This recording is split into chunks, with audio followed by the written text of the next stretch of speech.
From the early 19th century until the early 21st century, there have been many terrifying attempts on the lives of United States presidents that came very close to success. These close calls might have changed history and left a permanent mark on the American mind, from Andrew Jackson, who was the first president to experience an assassination attempt, to Donald Trump, the latest one. In today's video, we'll talk about the scary details, the people who tried to kill these leaders, and the incredible circumstances that kept them alive. On January 30th, 1835, around the area of the Capitol building, a house painter by the name of Richard Lawrence made two unsuccessful attempts to shoot President Andrew Jackson with two handguns. Both of the attempts were unsuccessful because the guns misfired. After that, somebody tried both of the pistols, and they both functioned perfectly. After Jackson subjected Lawrence to a violent beating with his cane, Lawrence was taken into custody. Despite being confined to a mental institution until his death in 1831, Lawrence was declared not guilty by reason of insanity and was sentenced to life in prison.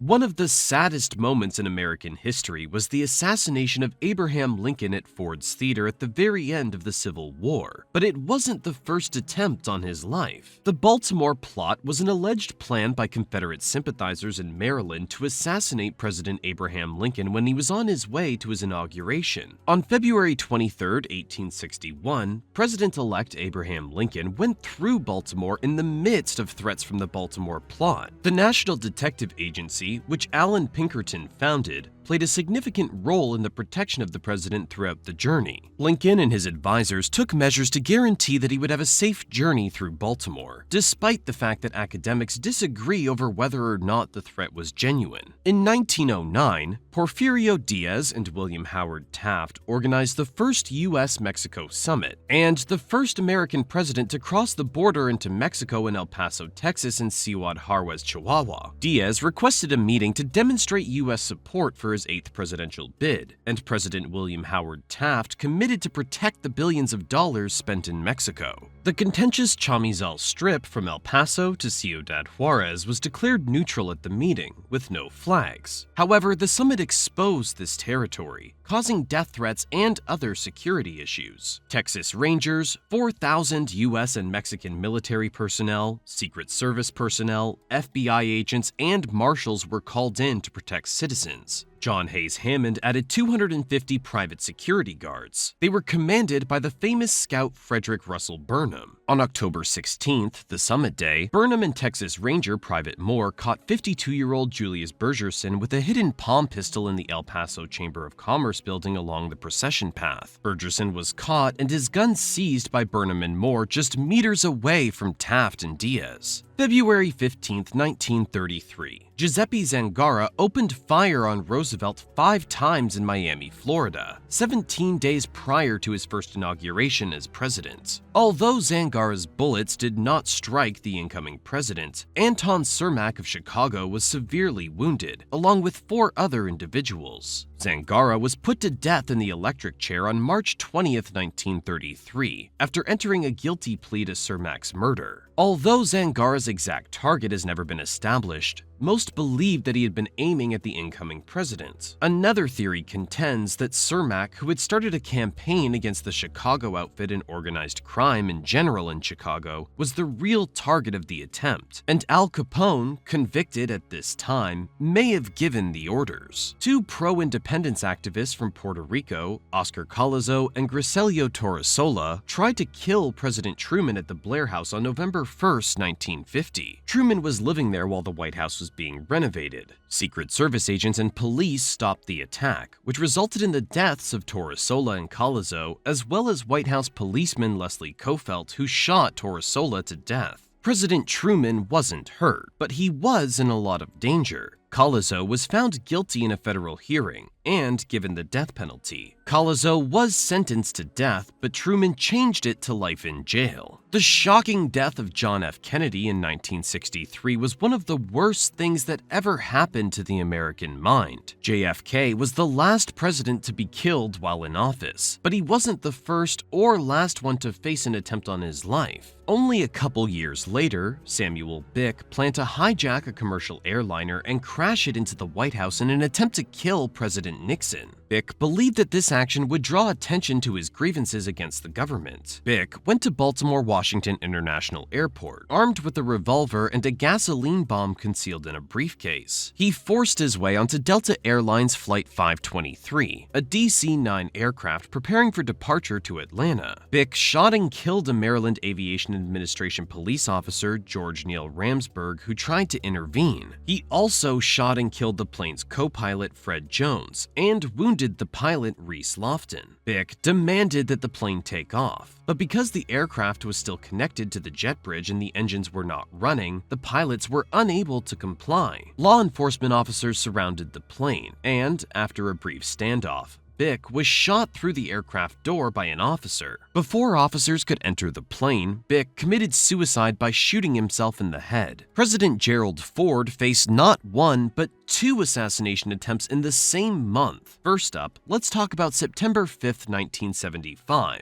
President Ford was in Sacramento, California, doing what presidents do: shaking hands and greeting the public. Out of nowhere, a woman named Lynette Squeaky Fromm, a member of the infamous Manson family, stepped out from the crowd. She had a .45 caliber pistol in her hand. Fromm aimed the gun at President Ford, but the gun didn't go off. Secret Service agents pounced on her immediately, wrestling the weapon away before any shots were fired. Fast forward to just 17 days later, September 22, 1975. This time, Ford was in San Francisco. He was leaving the St. Francis Hotel, but then another woman, Sarah Jane Moore, who had ties to radical political groups, pulled out a revolver and fired a shot at him from about 40 feet away. The shot missed Ford by just a few feet. A bystander, Oliver Sipple, saw what was happening and heroically grabbed Moore's arm before she could fire a second shot, potentially saving Ford's life. Both women were arrested and faced justice for their actions. Ohio-born Raymond Lee Harvey was an unemployed American drifter on May 5,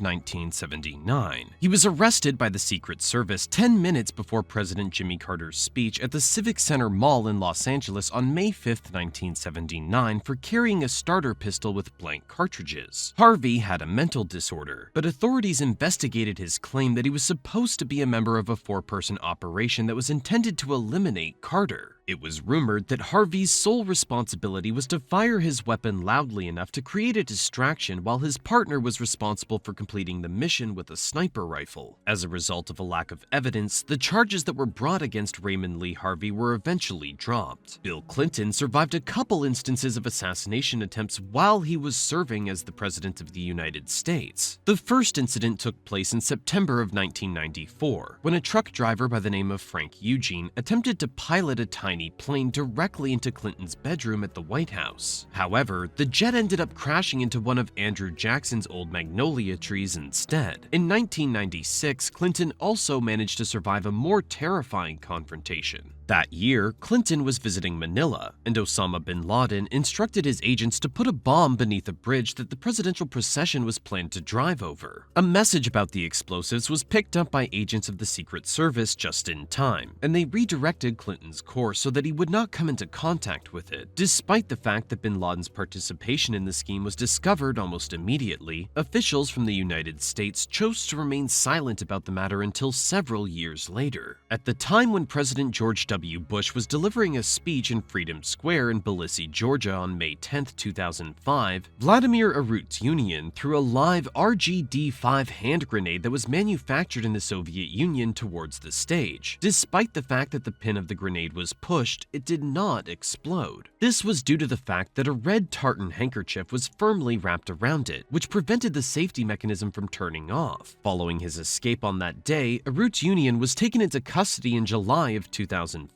An agent of the Interior Ministry was killed by him when he was being arrested. It was in January of 2006 when he was found guilty and sentenced to life in prison. In comparison to other presidents, Barack Obama received a greater number of death threats. Nevertheless, Nevertheless, there were two specific attempts at assassination that made news when they occurred. The initial one took place in 2009, when President Obama represented the United States of America at the Alliance of Civilizations Summit held in Istanbul. Following his arrest for carrying falsified press credentials, a Syrian man said that he had been plotting to stab President Obama with a knife. The man was arrested for carrying fraudulent press credentials. A young man called Oscar Ortega Hernandez launched an assault on the White House in 2011. Ortega Hernandez referred to himself as the modern-day Jesus Christ and strongly thought that it was his divine purpose to eliminate Obama, whom he referred to as the Antichrist. Later on, he was given a sentence of 25 years in prison. Assassination attempts were made against Donald Trump 4 times during his presidency, which lasted from 2017 to 2021, and during his third candidacy for president, which took place in 2024. When President Trump went to the Mandan refinery in North Dakota in September 2017, Gregory Lee Lengang got access to a protected location and attempted to use a forklift to turn over the presidential car while Trump was inside. Lengang was unsuccessful in his attempt. The forklift became stopped before he could reach the limousine carrying the president, and Lengang was captured after he fled the scene. During the fall of 2018, William Clyde Allen III made an attempt to murder President Trump by sending him letters that included grounded castor seeds, which are known to contain the biotoxin ricin. In the year 2020, another would-be assassin, Pascal Ferrier, a Canadian, sent another letter to President Trump that contained ricin. There were 2 instances in which the envelopes were seized by authorities before Trump had the opportunity to handle them. In the month of July 2024, President Trump was performing at a rally in Butler, Pennsylvania, when he was abruptly confronted by the sound of gunshots. As members of Trump's Secret Service security detail rushed the stage, the president grasped at his bleeding ear, which appeared to have been injured by a projectile. He then slowly sank to the ground. During the time that Secret Service personnel were swiftly moving President Trump to an armored vehicle, law enforcement began firing their weapons in the direction of the origin of the incident. As soon as the gunshot occurred, it was instantly determined that Trump was not injured. Agents of the Secret Service were able to eliminate the perpetrator, who was discovered on the rooftop of a building that was located more than 140 yards away from the location of the rally, as reported by the Associated Press. The alleged gunman and 1 rally attendee were killed. Thanks for watching, everyone. If you enjoyed the video, give it a thumbs up and share it with your friends and family. Don't forget to always stay curious and never stop learning.